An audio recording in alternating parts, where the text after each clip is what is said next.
আসসালামু আলাইকুম প্রিয় ভিউয়ার্স, আশা করি আল্লাহর রহমতে যে যেখানে আছেন ভালো আছেন, সুস্থ আছেন। সবার সুস্থতা কামনা করে আরও একটি ভিডিও নিয়ে আসছি। শিবের শান মন্ত্র, সব দোষ কাটান মন্ত্র। এটা স্বয়ং সিদ্ধি মন্ত্র। এই ভিডিও আমি আরও একবার অ্যাপ্লাই করছিলাম, কিন্তু একটু ভুলের কারণে ভয়েসটা উলটপালট হয়ে গেছে, সেই কারণে আবার একেন করে দিতেছি। আশা করি সবাই এটা দেখবেন আর শুরু থেকে শেষ পর্যন্ত ভিডিওটা দেখবেন, নিয়মটা দেখবেন, তারপর এটা কাজে খাটাবেন। এটা স্বয়ং সিদ্ধি মন্ত্র। এটা আমি সর্বদা সবখানে অ্যাপ্লাই করি। এটা আপনি কি কি কাজে অ্যাপ্লাই করতে পারবেন সেটা শুনেন। মনে করেন আপনাকে কেউ কুণ্ডল দিছে অথবা গণ্ডি দিছে, আপনি মনে করতেছেন আপনাকে কেউ ক্ষতি করছে, আপনার ব্যবসা বাণিজ্য বা যে কোনো কাজে আপনি কোনো সফলতা পাচ্ছেন না।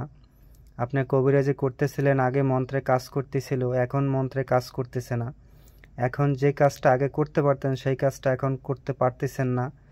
সংসারে অশান্তি হইতেছে, খুব ধরনের ঝামেলা হইতেছে। তাহলে বুঝতে হবে আপনি যদি লাঠি চালান জানেন বা হাত চালান জানেন বা দর্পণ জানেন, নিজের দর্পণ সপ্তাহে একবার করে দেখবেন, প্রতিদিন দেখার নিয়ম। না হলে সপ্তাহে একবার দেখবেন যে আপনাকে কেউ বান চালাইছে কিনা, আপনার তন্ত্রমন্ত্র কেউ আটকাই দিছে কিনা, অথবা আপনাকে কেউ সর্বশান্ত করার জন্য আপনাকে কেউ কুণ্ডল দিয়ে রাখছে কিনা। এগুলো কিন্তু প্রতিটা মানুষের দেখা উচিত।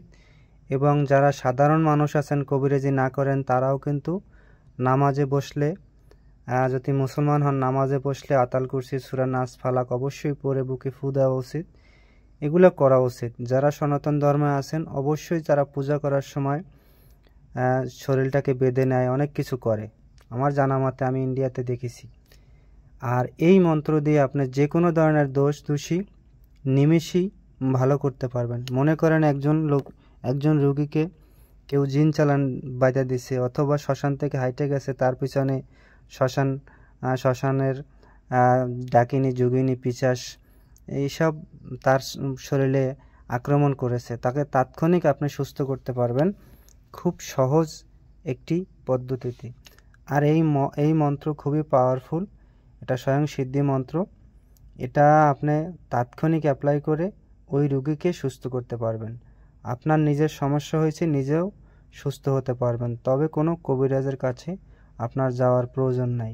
আপনি মন্ত্রটা ভিডিও শুরু থেকে শেষ পর্যন্ত দেখে মন্ত্রটা ডায়েরি অথবা খাতায় তুলে নেবেন, ভালো করে স্পষ্ট সহকারে পড়বেন, দেখে দেখে পড়লেই আপনার কাজটা হবে। নিয়মটা শুনেন, ভালো করে নিয়ম শুনবেন। অবশ্যই নিয়মটা যদি না শুনেন, পরবর্তীতে কিন্তু আপনি নিয়ম না শুনে কিন্তু কাজে সফলতা লাভ করতে পারবেন না।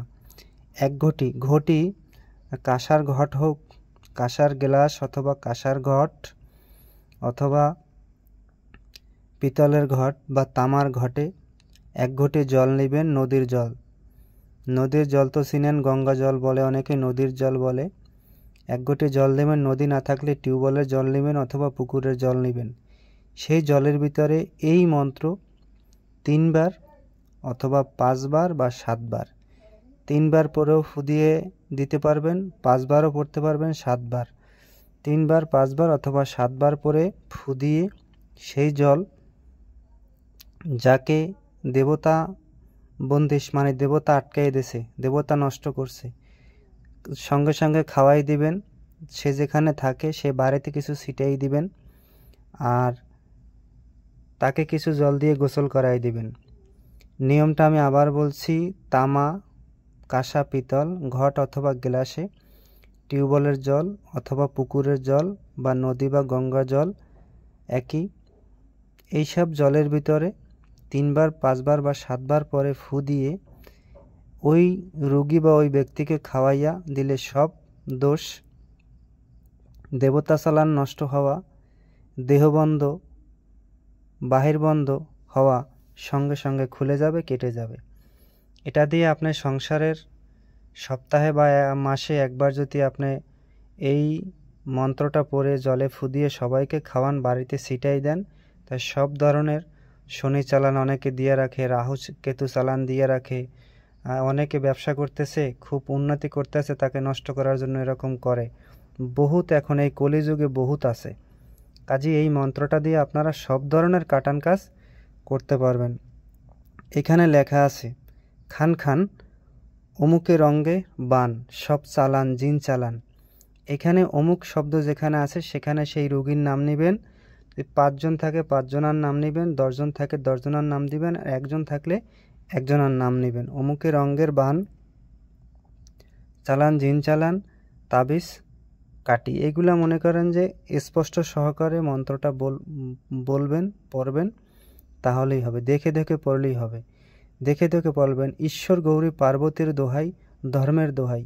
মনে করেন আপনি মন্ত্রটা পড়লেন, স্পষ্ট সহকারে শব্দ উচ্চারণটা করে পড়বেন, দেখে দেখে পড়লেই হবে।